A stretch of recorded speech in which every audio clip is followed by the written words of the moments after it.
When every sliver of hope turns into darkness and despair, an orphaned little girl turns to her late mother for help.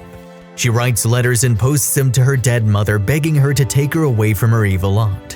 One day, an answer arrives. It was a bright and sunny Sunday morning, the reflection of the cloudless blue sky sparkling in 7-year-old Vicky's big brown eyes as her mother Katie braided her hair on their porch. Vicky's shrill whistle fleeted across the air as Roger, their dog, came running with a frisbee in his mouth. Sundays in their beautiful backyard would be filled with laughter and joy. So much fun the trio had, just so much of it. "Mommy, are we going to the zoo today?" "How about your favorite cookies and cream at Aunt Poppy's?" Katie laughed. "Yippee!" shouted Vicky. "Hey Roger, watch out!" Katie ran screaming as Vicky splashed water from the garden hose on her mom and dog. So much shouting and happiness sprawled in their little world. Katie and Vicky then drove off with Roger to the zoo and then to the ice cream parlor, placing bets on who would finish an entire ice cream tub in 5 minutes. Off they drove past the sun-kissed street, singing along to Elvis's It's Now or Never classic playing on their car stereo. It was one of the best Sundays Vicky had ever had. If she only knew she'd have to wait for a long time before another happy weekend in her life. The following Monday after school, Vicky sat on the bench near her school gate waiting for her mom to pick her up. Katie was an interior designer, and after her husband died of cancer a few years ago, she shuttled between work and tending to her daughter, but she managed to pull it off without any qualms. "It's gonna be 4, why hasn't Mommy come yet?"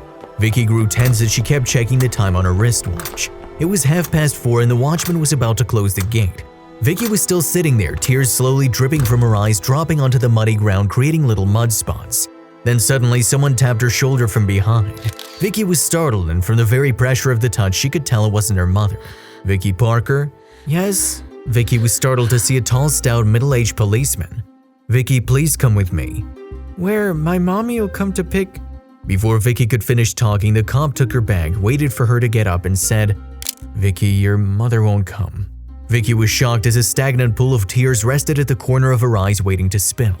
"Why? Where's Mommy?" The officer didn't know how to answer, but it was his duty to tell Vicky that her mother had met with an accident and died. What happened to Mommy? Please take me to her."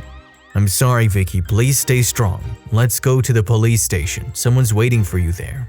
The cop drove Vicky to the police station where Carla, her aunt, was waiting for her. Poor Vicky had no idea how her life would turn into a nightmare from that very day.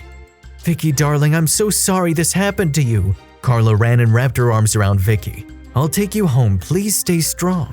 Vicky was haunted by seeing her aunt. She knew her mother and Carla never got along well and barely stayed in touch after their relationship turned sour over a property dispute. Vicky never remembered harboring any fondness for her aunt, never in her 7 years of life. As Carla took Vicky home from the police station, she recalled the last conversation she had with Katie. "You stole my house, Katie. I don't understand how our dad could do this to me and bequeath you this whole house," Carla yelled at her sister. "Carla, Dad still paid for your university that you dropped out of in the middle. He couldn't pay for me and that's why he left his house to me. I didn't understand why you're so furious. I didn't steal anything. I want to sell it to pay for my education," Katie answered. "I don't want to argue with you. Paying for my education was Dad's choice, but this house is ours. I grew up here. It should go to the 2 of us and not just one. We should divide it equally." Carla argued but was ultimately booted out by Katie. She took her niece under her wing not because she loved her, but because Vicky was the only heiress to her late mother's property. Carla knew she could only claim everything that once belonged to her late sister by adopting her daughter. Poor Vicky, did she have to see this day?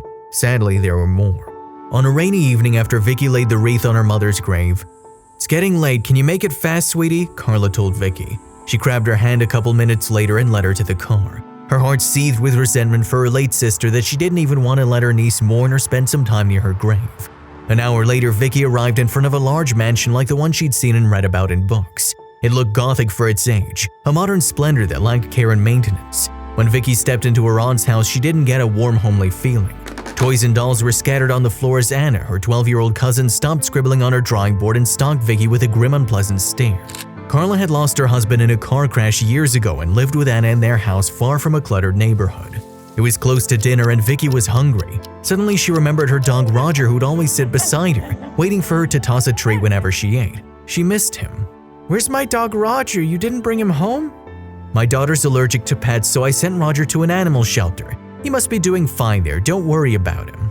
Tears rose in Vicky's eyes as she dragged the chair to sit for the meal when Carla suddenly stopped her. "What are you doing, child?" "I'm gonna eat." Didn't your mother teach you any manners? This is my house and I have my own rules, and you must obey me, darling," Carla said in a wicked, stern tone. Vicky didn't understand as she kept clutching the chair tightly. "What are you waiting for? Bring us the plates and set the table. I'll give you food and shelter as long as you're grateful to me. I'm your aunt and I deserve respect considering how your mother ruined my life. Now go, bring the food from the kitchen and plate it." Vicky's heart shuddered. She was frightened and ran to the kitchen, tearing up.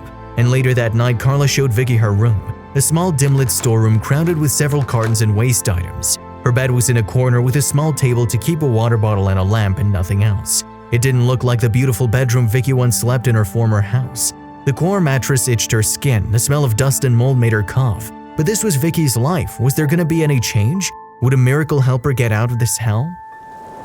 That rainy night, Vicky pressed her teary face to the windowsill thinking about her mother. She couldn't hold her tears back remembering their heavenly life. "I miss you, Mommy. Why'd you leave me?" Vicky cried. "I want to see you. I know you're with Daddy in heaven. Send Roger to me. He's all I have now. Did he eat, Mommy? I don't like Aunt Carla. She's making me cry." When Vicky opened her eyes, it was already morning. She'd cried herself to sleep. She gently rubbed her sleepy eyes and looked around. Her mom wasn't there, holding a tray of her favorite chocolate milk and cookies, which hurt Vicky even more. As time passed, she got used to her new lifestyle. She did the dirty dishes every morning and cleaned the dining table before leaving for school. Those hours in school were the only peaceful time Vicky had for herself. She started isolating herself from friends and spent every minute she got for herself. She hated seeing Carla at school and missed the days when Katie used to pick her up. And there were no pleasant weekends again. Saturdays and Sundays turned into nightmares for Vicky. Carla and Anna spent their Sundays mostly in elegant restaurants and amusement parks, but they never took Vicky along. Instead, she was tasked with all the household chores. Carla created a timetable for Vicky's duties on Sundays. Her day would start with doing the dirty dishes and then cleaning. The smelly rags and leftovers on the dishes disgusted Vicky, but she still did everything without even being trained to do it. She had to wash and scrub the floor and even rake dry leaves in the garden. Before she could sigh and take a break, it would already be past afternoon. "Everybody must learn to work hard from an early age," Carla constantly advised Vicky, but she had exempted her own daughter Anna from that piece of wisdom. Anna did nothing at home and always needed Vicky's help, even to tie her shoelaces or keep her smelly boots on the shoe rack. She was such a lazy girl who left no stone unturned in making her cousin's life miserable. All Vicky could do was secretly cry and obey them. "Mommy, why are Aunt Carla and Anna so cruel to me? What did I do? Please help me, Mommy. I can't live in this house anymore." She buried her face into her pillow and cried. Then a strange idea struck Vicky. "Why didn't I think of this earlier?" she exclaimed and took a notepad and pen. She began writing a letter to her mother. "Mommy, please read this and help me." Vicky spilled her heart out. "Dear Mommy, I do not like to live in this home. Aunt Carla and Anna are terrible. They make me do all work. My hand's hurting, Mommy. My nails broke. Anna cut my hair. I look ugly. I want to run away far. Roger's in animal shelter. Don't know where. Aunt Carla sell our home, Mommy. Our beds, table, flower pots, paintings all gone. She's not nice, Mommy. Take me from her. Please, Mommy, will you send me a letter? With love, Vicky." Vicky tucked the letter addressed to my dear Mommy in heaven into an old envelope and couldn't wait to post it in the mailbox on the way to her school the next day. Carla no longer dropped or picked up Vicky up from school as punishment for disobeying Anna, so she had to walk to school, which was pretty close by. Vicky used it to her advantage and posted the letter in the mailbox. Later that afternoon after school, she ran to the mailbox to check if it had been taken. "It's gone, it's on the way to Mommy," she happily exclaimed. Days passed, but Vicky was yet to get a reply. She was hurt and disappointed. "Must have gotten lost on the way to heaven. I'll write another one tonight." Vicky was 7 years old and the circumstances around her didn't allow her to differentiate between reality and fantasy. She was heartbroken and felt her only hope was reaching out to her late mother. She penned another letter to her mom and put it in the mailbox the next day. She found the envelope missing again, but nothing happened. No help nor any response arrived. Vicky was distraught but continued posting letters to her mother. At some point, she lost hope of ever getting an answer. She stopped believing in miracles but never stopped checking out the mailbox daily after school. Deep inside her, her heart told her to wait a reply. One day, when Vicky least expected it, she found a letter in the mailbox. It could be for anyone, her mind warned her, but Vicky's heart told her otherwise. She took the letter and was stunned when she saw it was addressed to her. To little Vicky read the words on the envelope as Vicky hastily tore it open. The words she read were unbelievable as tears gushed into her eager eyes. "Hi Vicky, your mother can't write back to you, but you can consider me as her messenger. And I want to know that you're not alone. I want to help you. I'll be waiting near your school gate tomorrow. I'll be wearing a gray-blue dress with a postal label. See you soon and be strong, all right?" If it's not my mother, then who is this? Vicky thought disappointedly. She couldn't wait to see her mother's messenger. The following day after school, Vicky anxiously stood near the gate looking around. Then she noticed a man in a gray-blue suit waving at her. "Are you the messenger my mom sent?" she asked as Larry, the local mailman, smiled at her and nodded. "Not exactly, but I read all your letters," Larry said, observing the disappointment on Vicky's face. "You didn't see my mom?" She was disheartened. "No, I didn't because we don't get to see those in heaven," Larry added. "We can't send or receive letters from them, but I'm sure your mother knows everything and worries about you." Vicky had never felt so downhearted before. After a momentous silence, Larry said something that lit her teary eyes with a sliver of hope. "I didn't meet your mother, nor do I know her, but I'm sure she sent me to help you. Let's go to your aunt's house. She won't mistreat you anymore, trust me, Vicky." Larry's words felt like the brightest ray of sunshine bursting through a dark cloud. Vicky arrived home with Larry, and Carla was shocked at seeing her with a mailman at the doorstep. "Why are you so late today, and what's he doing with you? Do we have any mail today?" she questioned. "Mrs. Reggie, can we please talk for a minute? There's something I want to tell you," Larry chimed in. Carla led him into the living room. "What is it?" "Mrs. Reggie, if you don't stop mistreating your niece, I'll have to call Child Protective Services on you."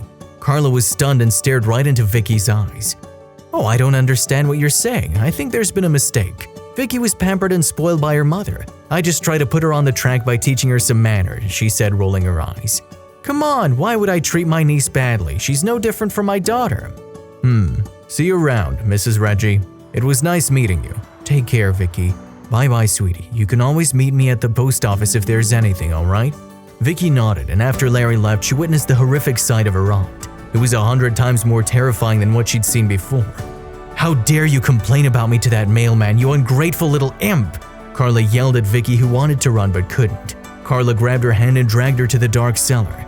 "Stay right there. How ungrateful you are, just like your mother. No better blanket until you come crying to me begging for an apology. Get the hell out of my sight, you dirty imp. You'll live in the cellar, it's your new room. Sleep with the rats until you learn to appreciate me." Carla slammed the door shut as Vicky cried and pleaded with her to let her out. "Aunt Carla, I'm sorry. Please let me out. I'm scared. I can hear noises down here. Please." The following day, Vicky woke up to a loud creaking sound. She'd fallen asleep on the stairs and rose, thinking her aunt had finally come to take her out. But when the door fully opened, a strange woman was standing there who wasn't her aunt. "Hey Vicky, do you want to come out of that darkness or do you need help?" the lady asked as Vicky slowly got up and crawled her way up the stairs. It was cold down there and her joints were stiff. Vicky grabbed the woman's hand and came out, only to see her aunt and cousin answering a Child Protective Service investigator. As it turned out, Larry knew he couldn't trust Carla again, so he had called CPS that morning before leaving for work and had requested them to pay a surprise visit to Carla's house. Carla had tried her best to turn the officers away by telling them Vicky was fine and asleep in her room, but they checked the whole house and finally found her locked in the basement. While Carla wanted to teach Vicky a lesson, that one night she locked her in the cellar was enough evidence to deprive her custody of the girl. The woman took Vicky away in her car to drop her where she truly deserved to be. "Where are we going?" Vicky was curious. "To your new family, sweetie, your foster family. I'll sure you'll like them." Vicky was surprised by the sudden string of miracles in her life. She couldn't wait to see who would be her new foster family. Her wait and curiosity ended in the most beautiful way when the car pulled over. "It's you!" Vicky shouted joyfully and ran towards Larry and his wife standing on the porch with their 2 kids. "Oh my God, Roger!"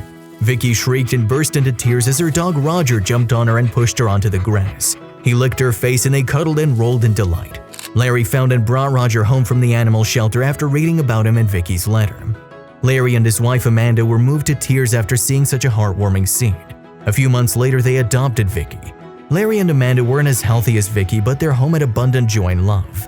Meanwhile, Carla tasted her own medicine for wronging her niece. She was sent a court notice for illegally selling Vicky's house without her consent. She spent her time and age repaying her debts while Vicky moved on from the heavy scars her aunt had inflicted on her heart. Several years passed and Vicky, now 18, decided to work at Child Protective Services to help children facing domestic neglect. She was determined to fight for their justice and bring them to light from the darkness. If you liked the video, please give it a thumbs up and consider sharing it with someone who may find it interesting. Thanks for watching, and I'll see you in the next video.